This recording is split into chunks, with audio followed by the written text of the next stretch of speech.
You know, we can put these habits on the 7 rays and see how they relate to our initiations on those rays. When we develop good habits, how much better we can deal with each of the rays.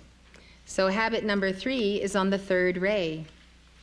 It has to do with a sense of self.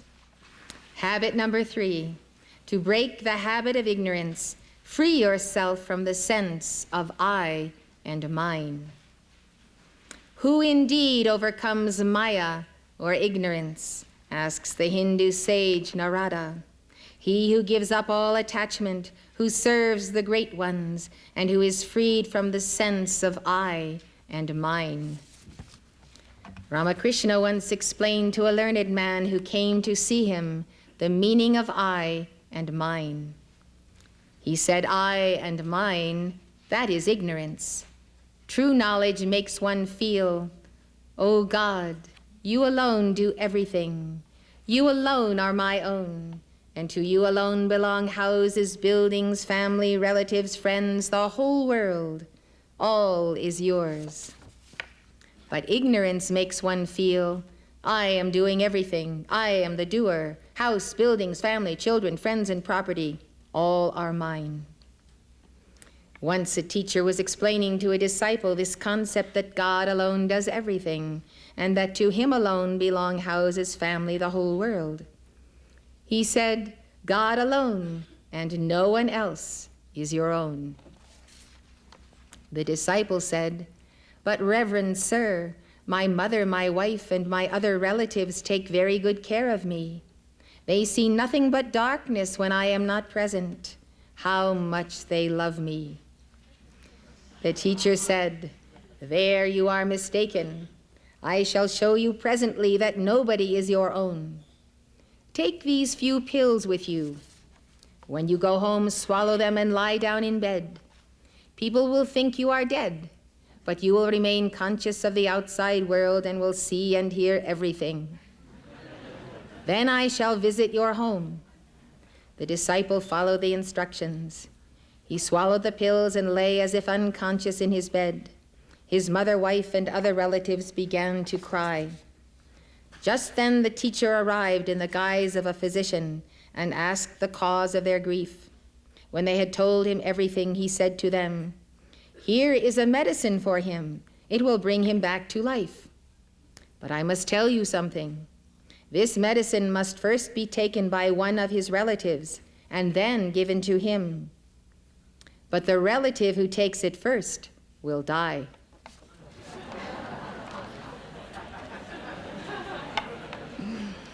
I see his mother, his wife, and others here. Certainly one of you will volunteer to take the medicine. Then the young man will come back to life. The disciple heard all this. First the physician called his mother, who was weeping and rolling on the ground in grief. He said to her, Mother, you don't need to weep anymore. Take this medicine and your son will come to life, but you will die. The mother took the medicine in her hand and began to think. After much reflection, she said to the physician with tears in her eyes, My son, I have a few more children. I have to think about them too. I am wondering what will happen to them if I die. Who will feed them and look after them? The physician next called the wife and handed the medicine to her. She had been weeping bitterly too.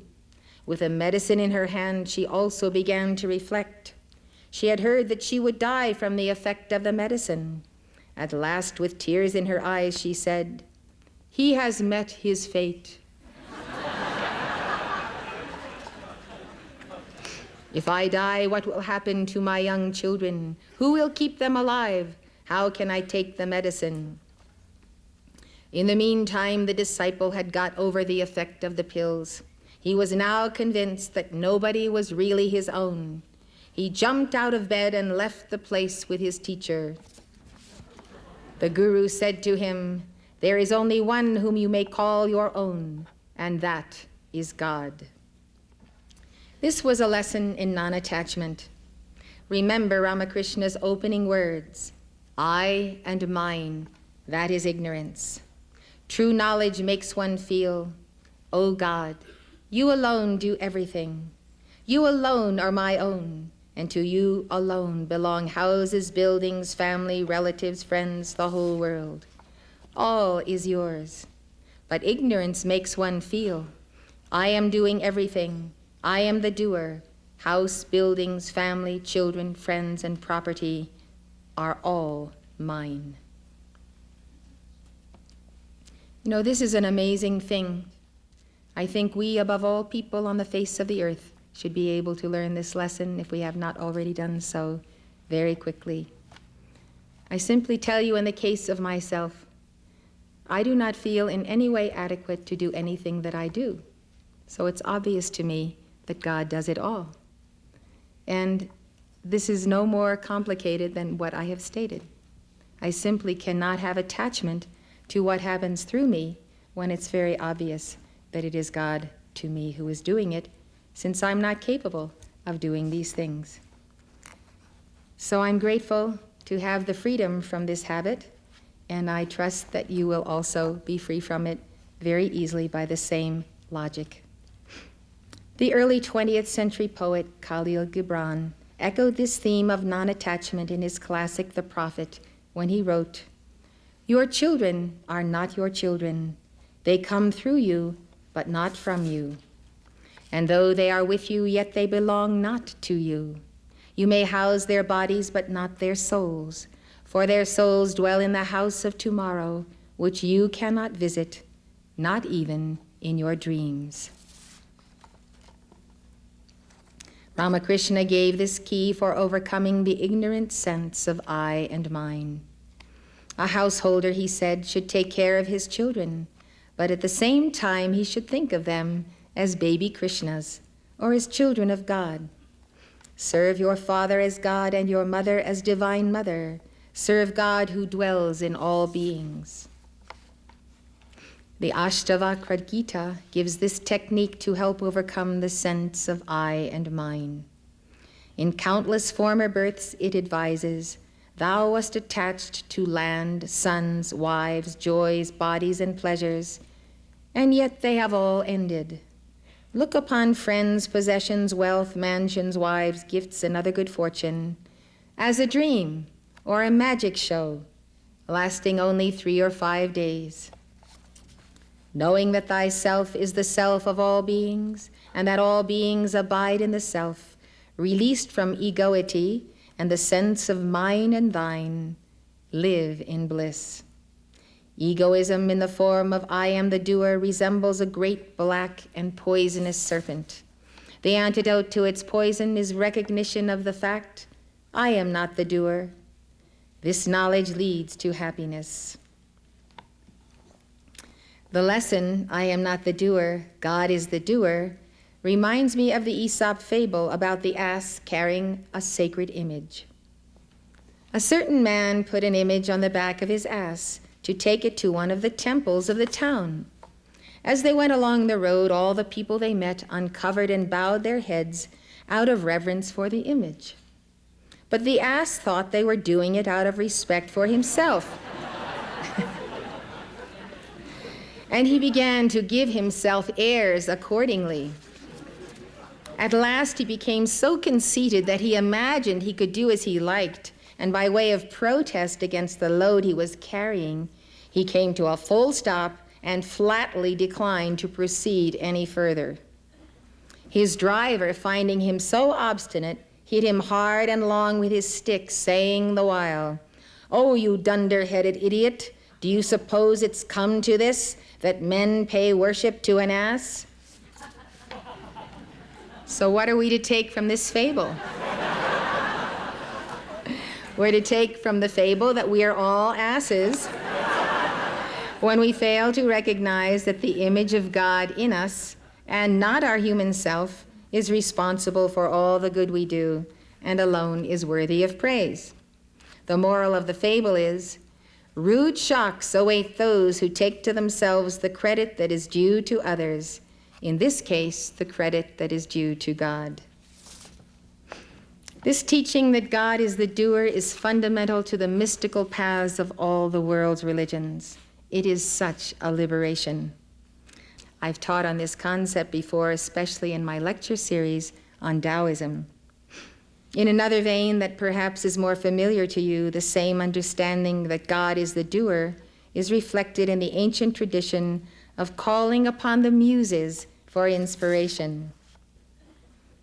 In classical mythology, 9 goddesses called the muses presided over learning and the arts.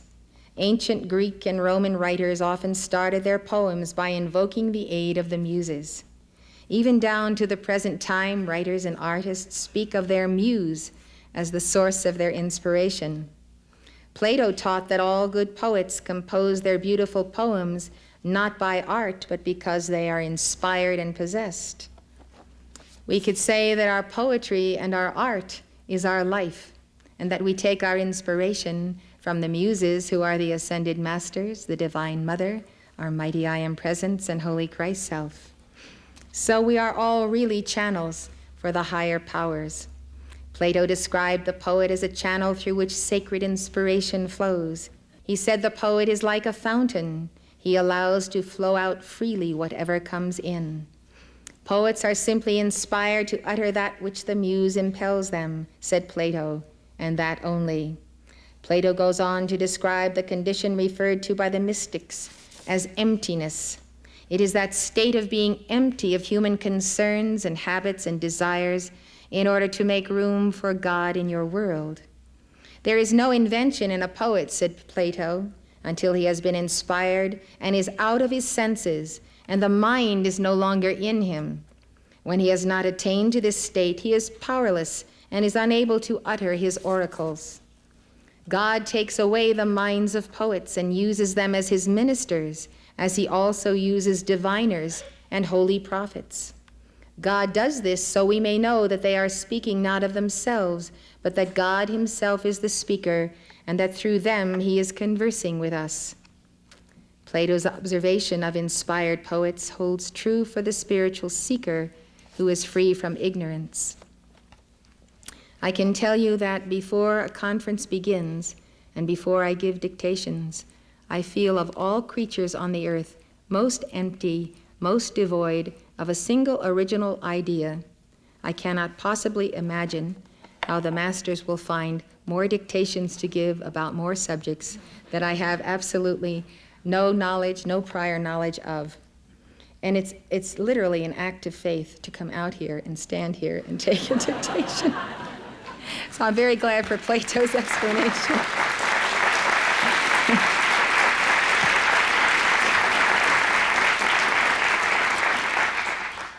Author Don Kolokhifis writes, "What was true for Plato is still true today.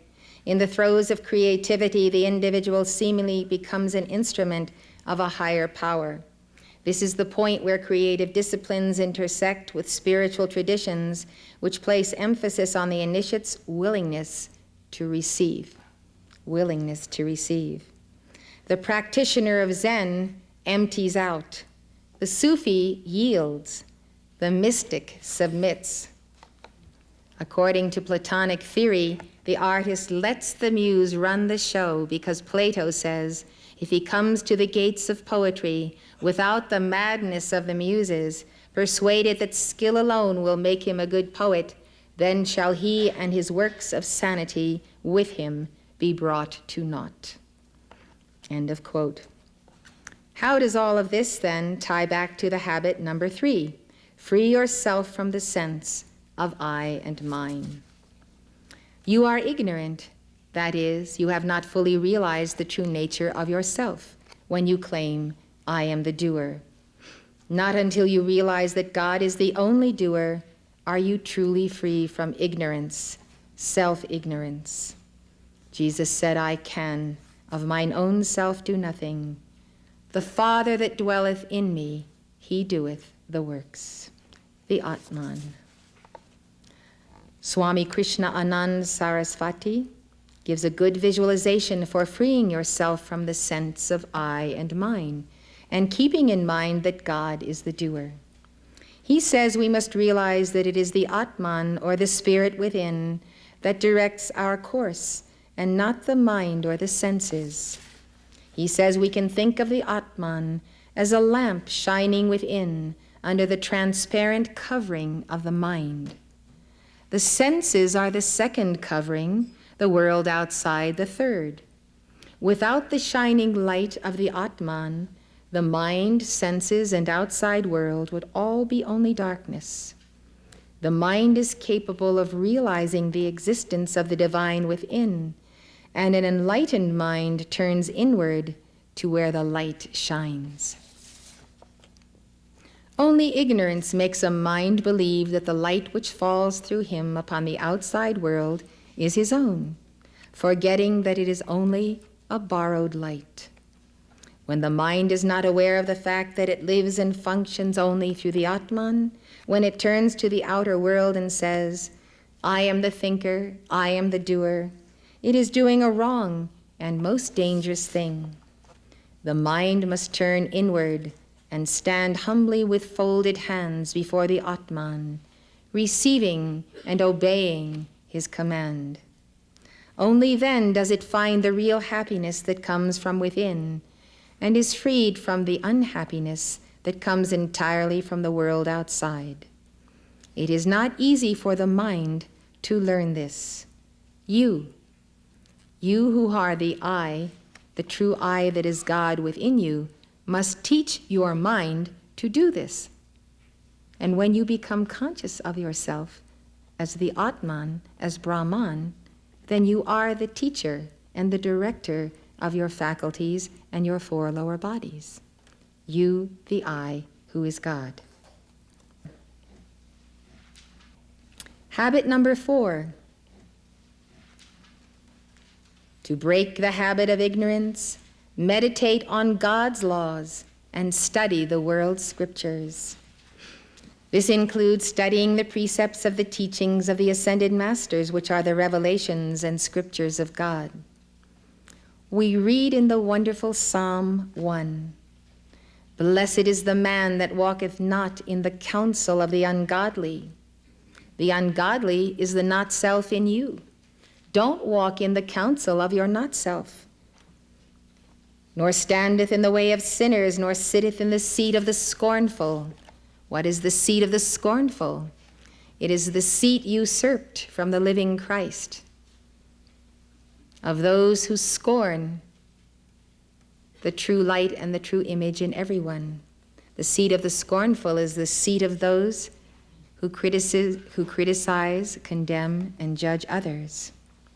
But this man who walks not in this counsel of the ungodly, or the way of sinners, or the seat of the scornful, his delight is in the law of the Lord, and in his law doth he meditate day and night. And he shall be like a tree planted by the rivers of water, that bringeth forth his fruit in his season. His leaf also shall not wither, and whatsoever he doeth shall prosper. The leaves of his tree are the leaves of his tree of life, so they cannot wither, because he lives in the mind of God. My third grade teacher used to make me read the Bible and lead the morning exercises, and she had me read that psalm every single day for a month, the same psalm. She didn't think that I could learn to read the other psalms, and so she kept me reading the same one. I'm very happy she did. It's a wonderful psalm. She probably was my first guru. She was the sweetest person you could ever meet, and she retired after our class. And her name was Margaret Enright, one of these most precious, precious souls. So the Bhagavad Gita teaches, the man who rejects the words of the scriptures and follows the impulse of desire attains neither his perfection nor joy, nor the path supreme. Let the scriptures be therefore thy authority as to what is right and what is not right. Know the words of the scriptures and do in this life the work to be done.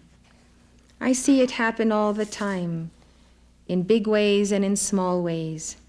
Chelas fail to pass obvious tests because they do not study the teachings and they do not know which teachings apply to the tests they are passing through. So the words of the scriptures of the ascended masters don't rise to them easily in moments of despair and burdens and problems. And so they can be overwhelmed and get into a sea of Maya and illusion and make a series of decisions, thinking that these are decisions based on the will of God, but they are really based on human will. So when you are ignorant, as the scriptures say, ye do err, not knowing the scriptures. When we are ignorant, we miss so many wondrous opportunities. In lesson 31 of the Corona class lessons, Kuthumi teaches, if it be ignorance which is the first habit to conquer, it can be recognized that by the golden flame of Christ's illumination, the realm of shadow is pushed back. Ignorance is a habit based on sluggishness of mind and an unwillingness to sharpen and use the tool of thought. Lack of knowledge must be countered by joyful seeking after the glory of God, both below among the learnings of men and above in the lofty hills of sacred knowledge and spiritual experience. In another setting, Kuthumi explained that knowing the scriptures is an important key to passing your tests. He said, if you know nothing and the mind is flabby and you do not read and study, I tell you, beloved, you will have nothing to fall back upon when the tempter comes. And this is precisely what we see in students on the path. Not only do they not recognize the tempter, they haven't rehearsed the temptations of Jesus and Maitreya and Gautama Buddha, and they are not ready for that same initiation when it will come to them. As Jesus quoted scripture to Satan, and as Job was well versed in the promises of God and in the path of initiation, so both of these sons passed their tests. Imagine Jesus with the full capacity of the mind of Christ, the cosmic Christ consciousness, how he studied and knew every word of the Old Testament scriptures and of many, many books that are not included in the Old Testament. He did that because he wanted to score perfectly in all of his example, in all of his demonstration, all of his walk with us in his final incarnation. He did it also to set the example that if he needed to study the scriptures, so we must also need to study them. Kuthumi continues, and of course, beloved, all who are in heaven have passed their tests, for they knew how to rebuke the fallen ones by the recitation of the law. As advocates before the bar, standing at the line where light and darkness meet, they did extricate themselves by the recitation of the law, which confounded the fallen ones. This shows us that the fallen ones are defeated by our recitation of the law, and they must withdraw in silence. Thus the fallen angels had nothing more to say before such a clear understanding of the laws governing the protection and the perfectionment of the soul on her homeward course. Meditating upon the law of God, therefore, and loving the law of God with all your heart and soul and mind, this, my beloved, is the key to bringing forth awareness and memories and insights and even our counseling, which we have given, along with varied experiences you have had in our retreats in the etheric octave. It's the end of Kuthumi's quote.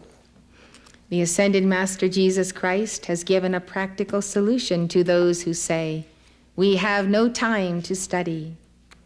Jesus said, rise 15 minutes early and with full concentration upon my teaching, take one of my books, read for 15 minutes, carry that book with you and remind yourself of what you read.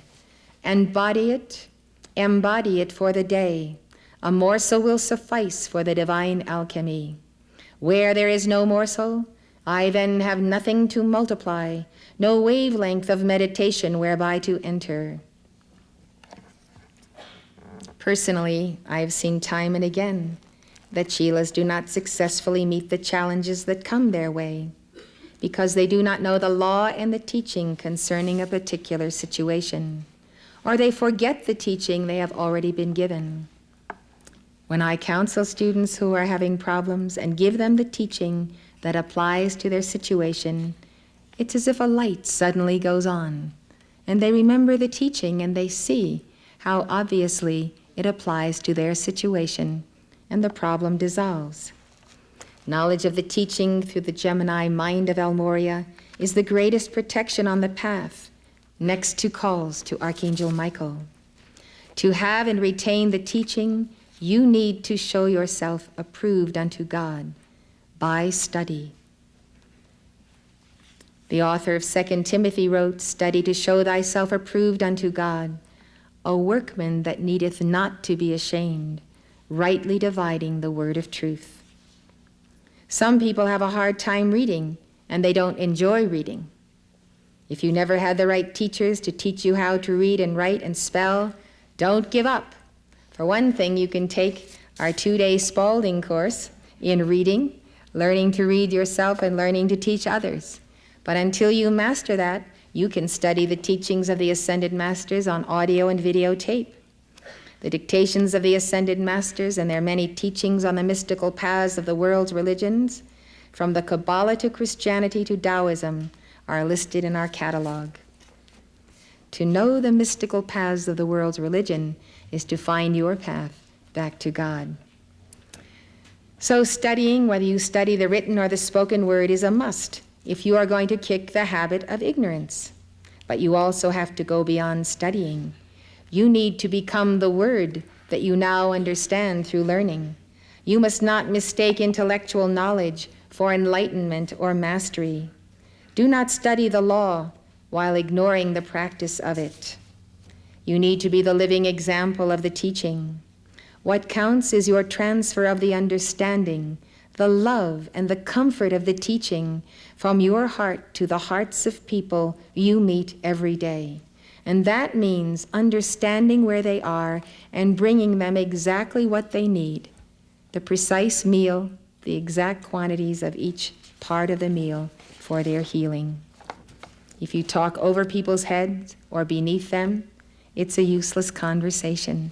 You need to contact the heart and convey what you know is the need of the hour. Habit number 5. In order to break the habit of ignorance, train your mind in right mindfulness.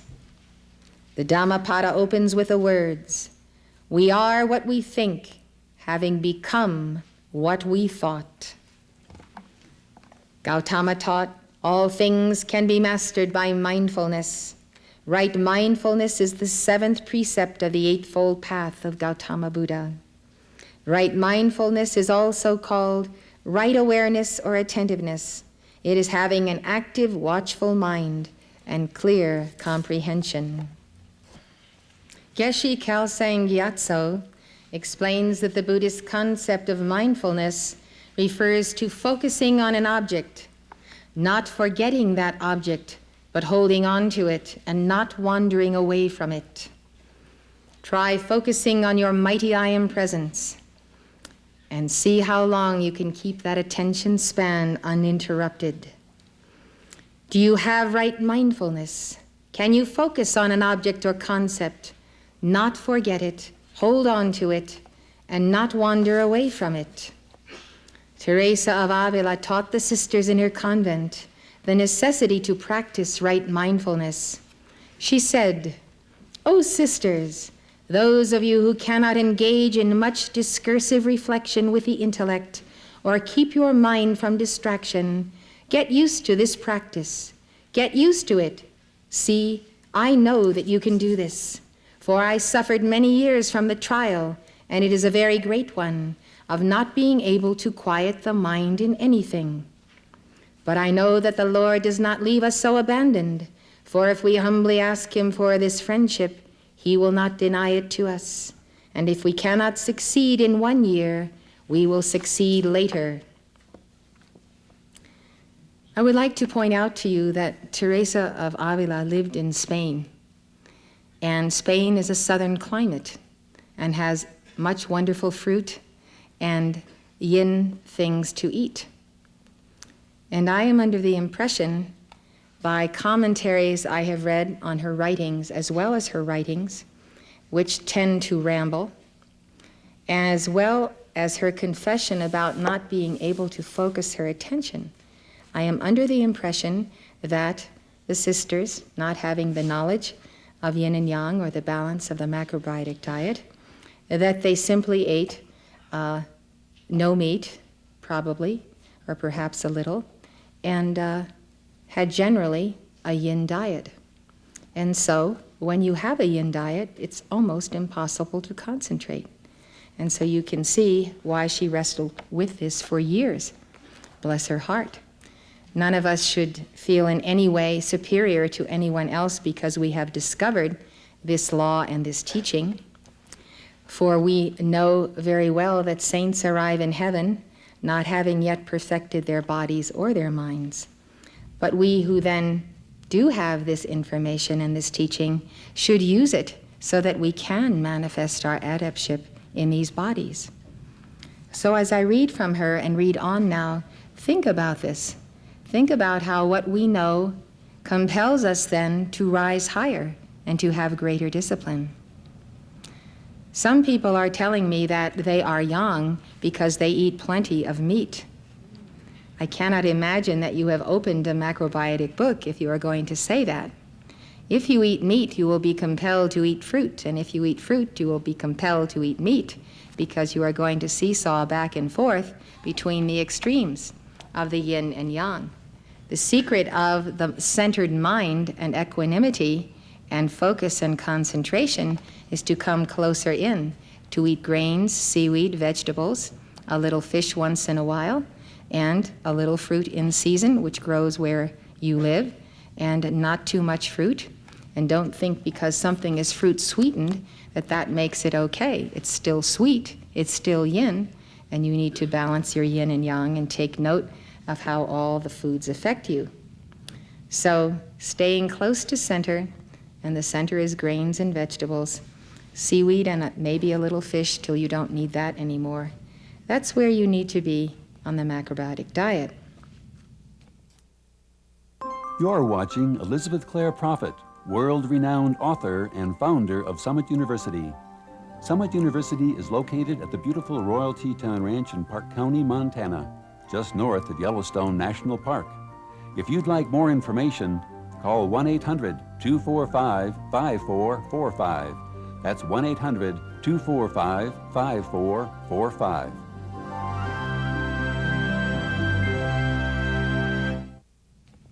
So Teresa goes on counseling her nuns. She says, let's not regret the time that is so well spent. Who's making us hurry? I am speaking of acquiring this habit and of striving to walk alongside the true master. I'm not asking that you think about him or that you draw out a lot of concepts or make long and subtle reflections with your intellect. I'm not asking you to do anything more than look at him. For who can keep you from turning the eyes of your soul toward this Lord, even if you do so just for a moment, if you can't do more? Well now, daughters, your spouse never takes his eyes off you. The logical conclusion here is that your spouse has the yang mind, so he can easily keep his attention upon you forever. But you, being the novice and yet having the yin condition, find it sometimes difficult to hold your attention upon him for just a few moments. She goes on to say, he has suffered your committing 1,000 ugly offenses and abominations against him, and this suffering wasn't enough for him to cease looking at you.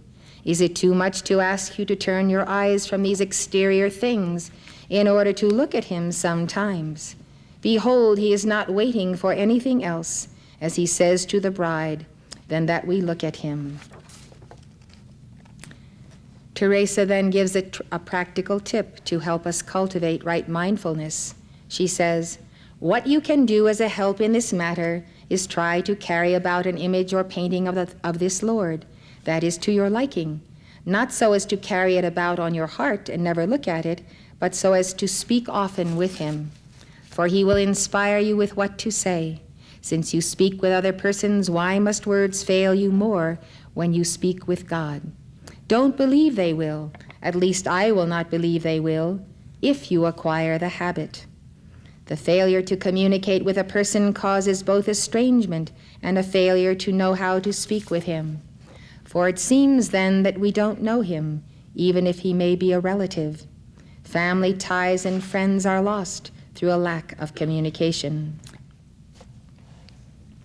What I have noticed in my desire to follow the path as a Chela and in my being on this diet is, of course, that my mind, my brain, is central to my mission. And if I do not have absolute dot attunement with a Christ mind in everything I do, I can make a mistake. And that mistake may affect any one of you or the whole organization. Or if I don't have a yang mind, I might miss what El Morya is telling me. I might miss a communication entirely. And so my entire focus and determination on this diet is to bring that mind and that brain into a yang condition, which is slightly more yang than yin, like 51 to 60% yang, somewhere in that vicinity, so that we're always on the yang side and always prepared. There have been times here and there when, for this or that reason, not having slept enough or not having eaten the right food in a situation, that I have found myself to be in a position where my mind was not operating at its fullest capacity sharply at that point of Christ attunement. And I have seen that sometimes this will happen when there is a need or there's an emergency, and I need to be on top of a situation instantaneously. And so, since these situations can come any time of the day or night, I have said to myself, I can never afford to be outside of this yang mind. I must be there in that constant attunement. And so, if I am not there, I am letting one of you down, I'm letting the masters down, and I'm letting our movement down. So, because I make such a point of studying the mind and making sure that I'm working toward my goal, I can report to you that it is certainly attainable, and it is very exciting and inspiring to be able to keep this attunement hour by hour by hour, because you know the body, you know its weaknesses, you know what to feed it, how to take care of it, and what to do to remain in that state of attunement. I suggest you take up this challenge in 1993 so that you are always on call 24 hours a day, and you don't make a mistake in your judgment and then make major decisions on the basis of a mind that is not clear. So continuing, we have heard a Buddhist and Christian version of right mindfulness, having a mind that is watchful, focused, non-distracted, and I would add to that, non-attached. If you are attached to your decisions because of your desires not having been cleared from the computer of the mind and the body, then you will not make right decisions. The Taoists refer to right mindfulness as having the mind of Tao, or the yang mind.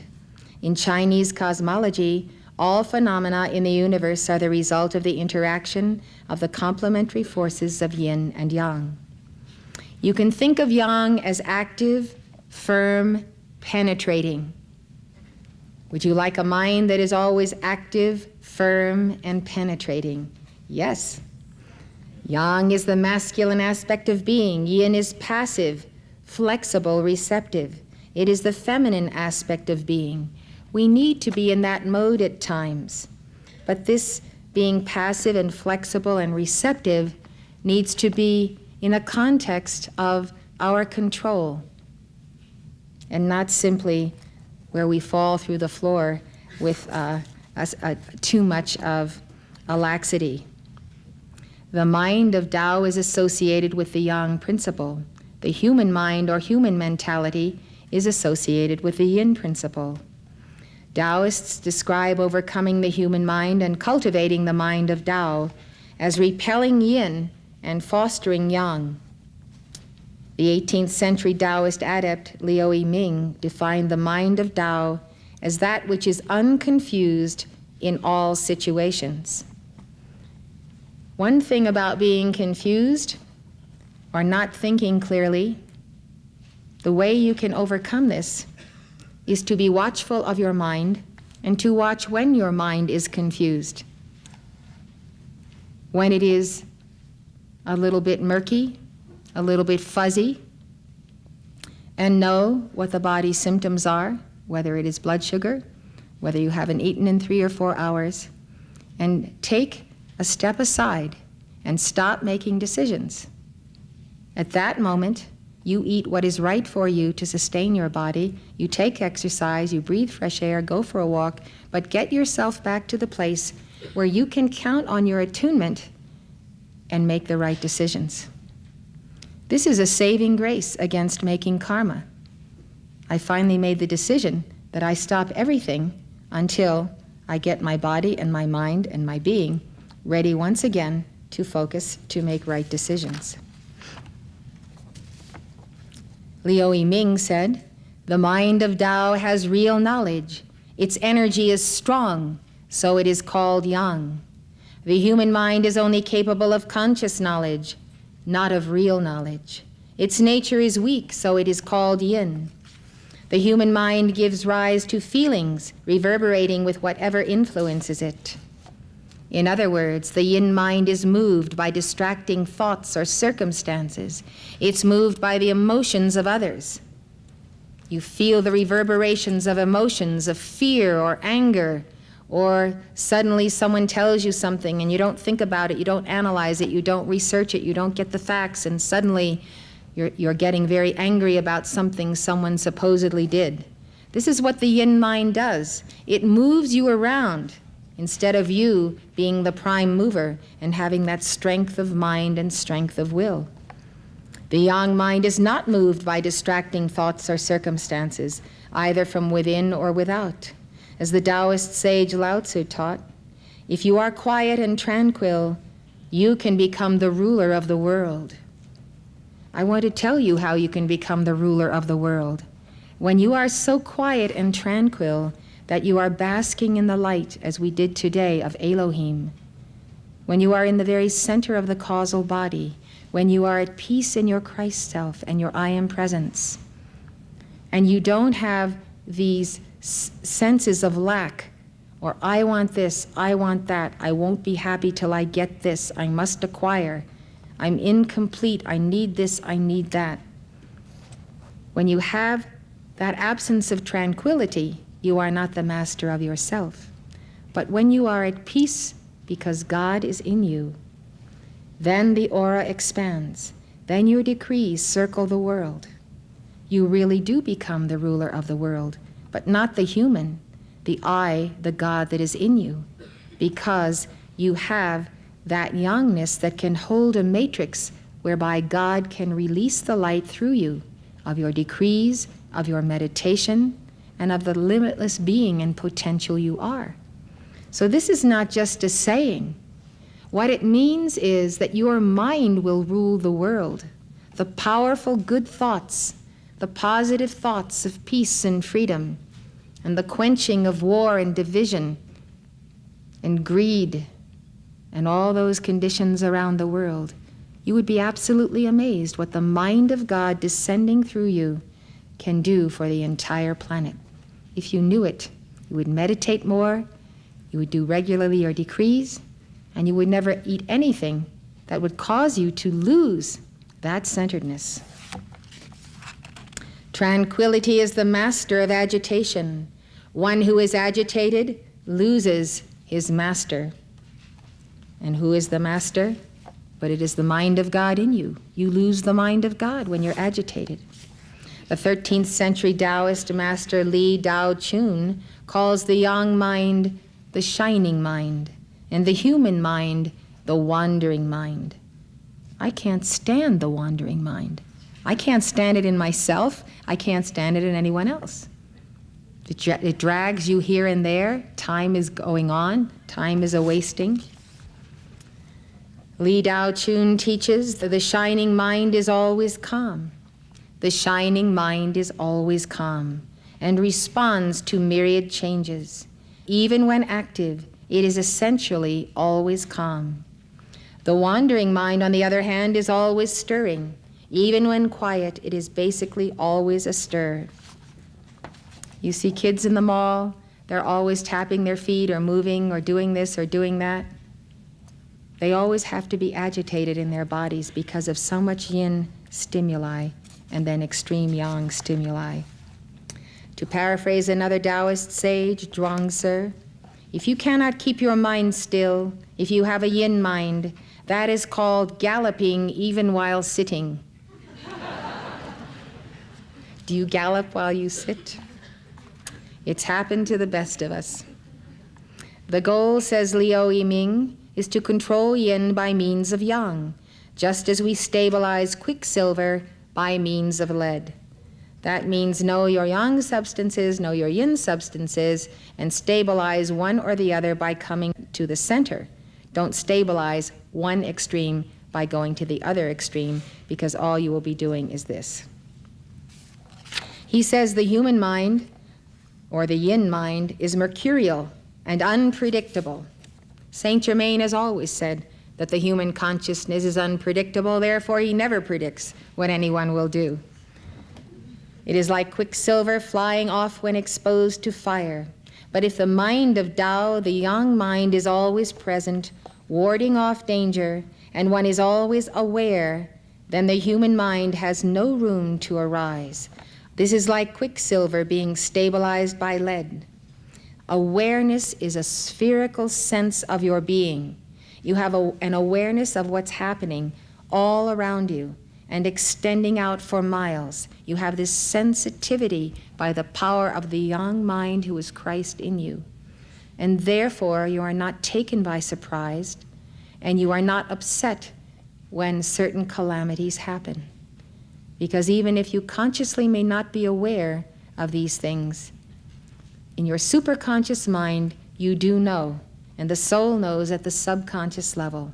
So you are not unseated or unhorsed or drawn this way and that, and come upon calamities with despair. The Taoist master Banshan says that to overcome ignorance is to overcome the yin mind. So here we go. If you want to get rid of the habit of ignorance, you do have to get over or overcome the yin mind. You simply cannot tolerate it any longer. Your mind is not available to El Morya so long as you let it be the yin mind. Now you may have a yin condition in your body. It may take years to overcome it, but in the meanwhile you are supporting all of your organs with balanced food, and you are healing. You are giving the violet flame, you are doing your decrees. In olden times, he says, there was a Taoist who told his teacher that he had gotten rid of the fire of ignorance.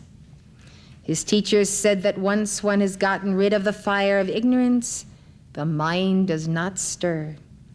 Later, the teacher secretly sent someone to test that Taoist. Arriving at his hermitage at nightfall and finding the gate already closed, he knocked at the gate and shouted. As the Taoist answered from inside, his voice already showed a tone of harshness. When he grudgingly opened the door, he was visibly disturbed by the man's coarse behavior. When they got to the hall, the man bounded in without removing his shoes and sat down unceremoniously. At this point, the Taoist became very angry and began to scold the man roundly.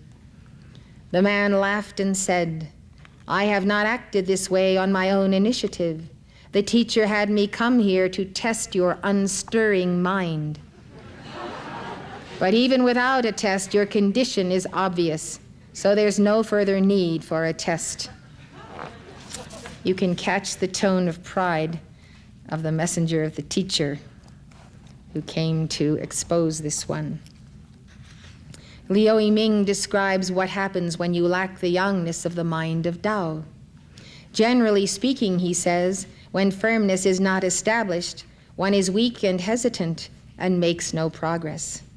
Energy scatters, the senses are restless, morbidity or gloominess runs riot, concentration is unsteady, and doubts go unresolved.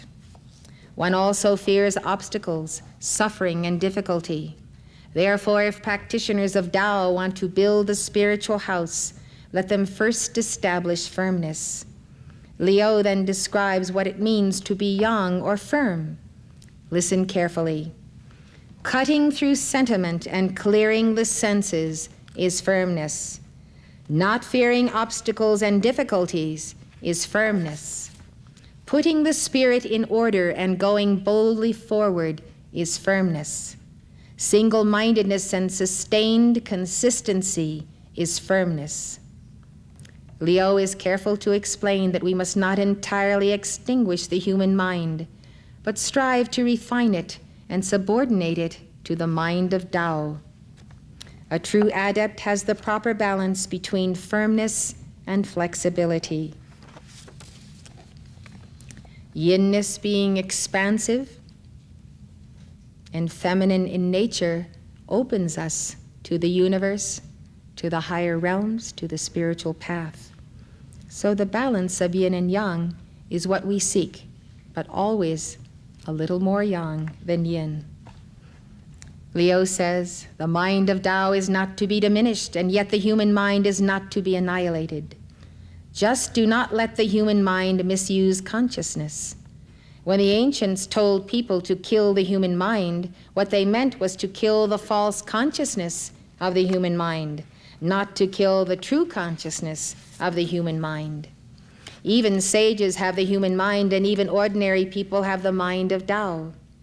The difference between sages and ordinary people, he says, is that sages are capable of permanent lucidity. How would you like to be permanently lucid? Ordinary people have the mind of Tao in that they have moments of lucidity. But for you as a disciple on the path, that's not good enough. Moments of lucidity will not carry you. You must have permanent lucidity. Lucidity is defined as clearness of thought or style, the state of being able to perceive the truth directly and instantaneously, or clairvoyance. Wouldn't you like to have permanent lucidity? As I said, having clear comprehension, lucidity, is one of the definitions of right mindfulness. It is the antidote to the poison of ignorance. You can't be poisoned by ignorance when you have lucidity. So that's what habit number 5 is all about. Train your mind in right mindfulness. Train your mind in lucidity. Ignorance that stems from a flabby mind, a mind that wanders and cannot hold on to things, results in what the ascended masters call ignorant animal magnetism. Ignorant animal magnetism is a state of density in the mental and feeling worlds, blocking the mind of Christ, which is your higher mental body, from expressing through your lower mental body. Ignorant animal magnetism also blocks the desire of Christ from expressing through your desire body. Ignorant animal magnetism is a mental sloth and lethargy and an absence of development of the 5 senses of the soul. It causes you to have accidents and breakdowns of vehicles, machinery, equipment, etc., because you are not focused in the right mindfulness of your higher Christic intelligence. It bars you from attunement with your Holy Christ self and I am presence, and with the intuitive faculties of the soul, which can be developed by exercising them. The worst thing about ignorance, which then manifests as this animal magnetism, is that it is a mask for malicious animal magnetism. Ignorant animal magnetism works through the mental body. Malicious animal magnetism works through the etheric body. This is malice directed against the Father, the Son, the Holy Spirit, and the Divine Mother. The momentums of malice lodge in the unconscious. Malice is the malice we feel toward God and toward every part of God. These momentums erupt suddenly in circumstances of severe stress or depression. Ignorant animal magnetism is the opposite of right mindfulness. It is the result of a lazy mind that doesn't focus, doesn't keep one pointed, a mind that wanders and lets in stray thoughts and lower thoughts and feelings of the astral realm.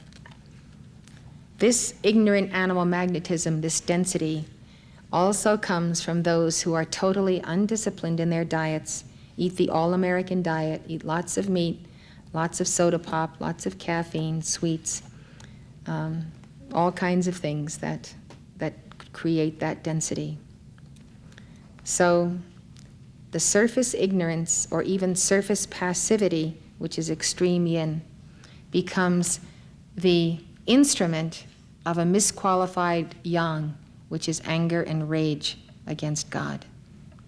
So that is why ignorance is such a handicap to the spiritual path, because it makes you the tool of your own unconscious mind.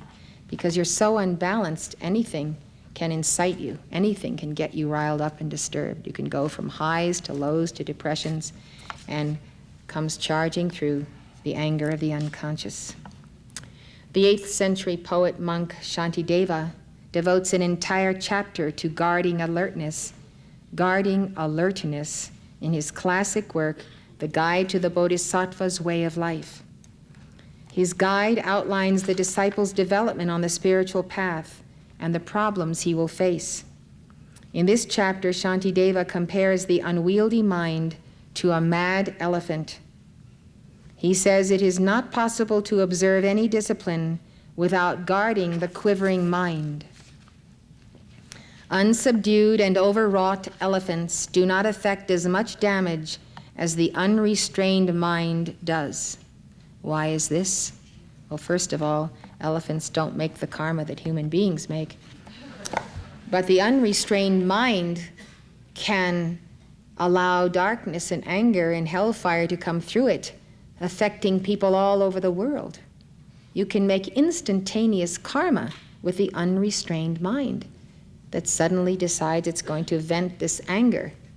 And that is why the Brotherhood has so counseled us to work on our psychology, because it's beneath the surface of our normal awareness.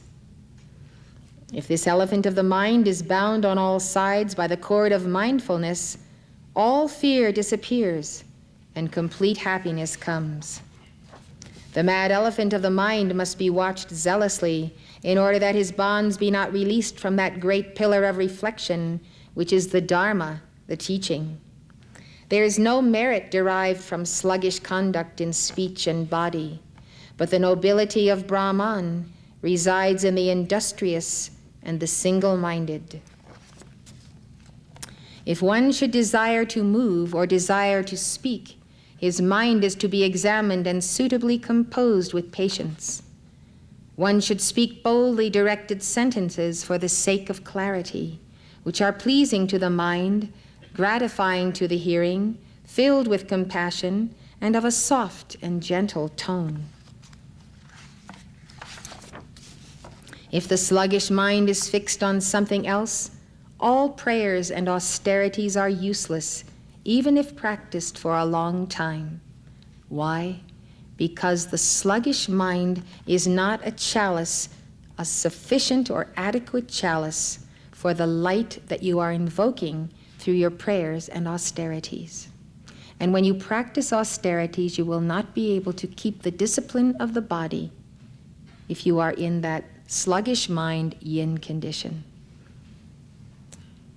So instead of wasting your time on lengthy austerities and prayers, you need to get working on your psychology and working on your diet so that the vessel can contain what you invoke. The law says God will not give you any more light than you can contain and guard.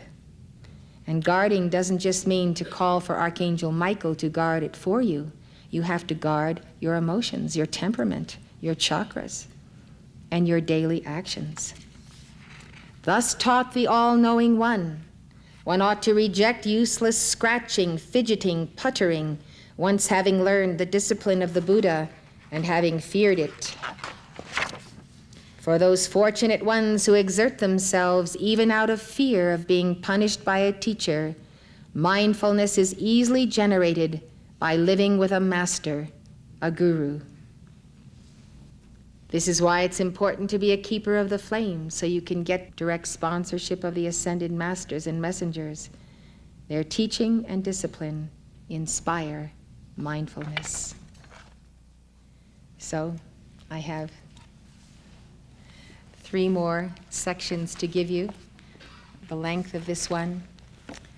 But you know, when I give a lecture, I want to give the definitive statement, because I don't return to that lecture again, and you will have it for years to come, first on tape and then in print, so that you can study it, and I can go on and do the next lecture thoroughly and with everything that I think is worthy of the masters who sponsor us. So this is why I do it the way I do it, and this is why I didn't deliver this lecture over a year ago, because I looked at it and I said, when I was in the state of Washington, this isn't good enough. It's not good enough for El Morya, and it's not good enough for the Chilas.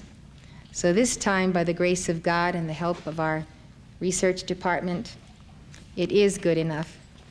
So thank you very, very much for being here this evening.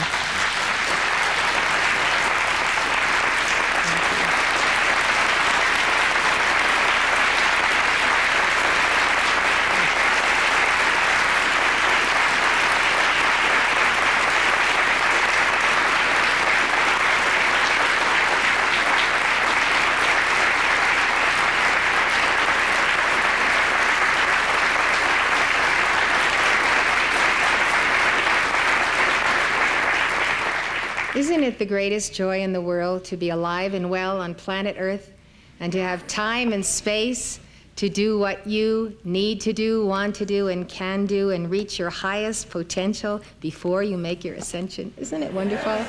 I think it's just great.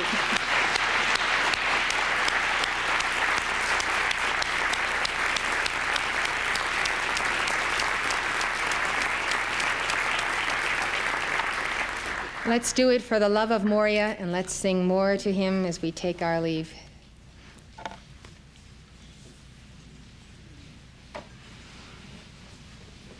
Please give your fiats to him and also calls for your safe journey, and remember to give Linello's prayer. 188. Blaze the whole power of the light of Almighty God. Blaze the whole power of the light of Almighty God. Blaze the whole power of the light of Almighty God. In the name of Jesus Christ. I am the peace and the love of God. And I am grateful. In the name of Jesus Christ.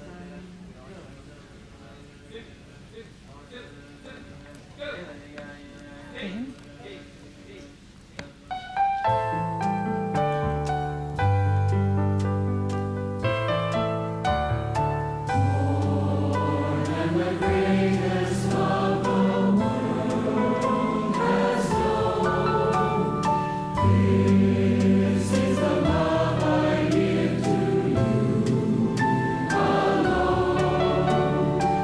More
In the name of the Father, the Son, the Holy Spirit, and the Divine Mother, we seal these devotees of light and all light bearers of this matter cosmos in the unfailing light of God, in the invincible protection of the 7 mighty archangels, in the heart of the great divine director, having divine direction unto the most miraculous God victorious, ascension in the light, according to the appointed hour of each one's own victory. Guard us now, guide us, O God. Angels be with all servants of God, and take each one safely home to the place of rest and service in the octaves of light. In the name Jesus Christ, Gathumi, Padmasambhava, Maitreya, Gautama Buddha, Sanat Kumara. Amen.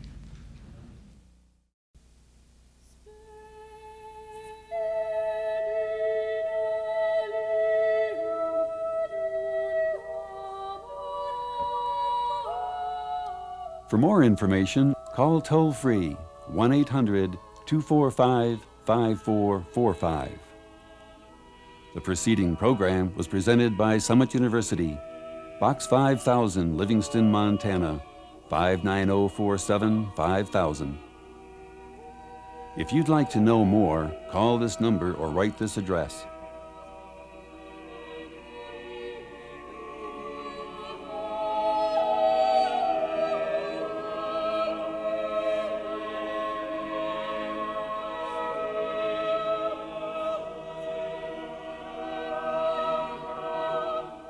For a free book by Elizabeth Clare Prophet, or for more information about her teachings on the world's major religions, call 1-800-245-5445. That's 1-800-245-5445.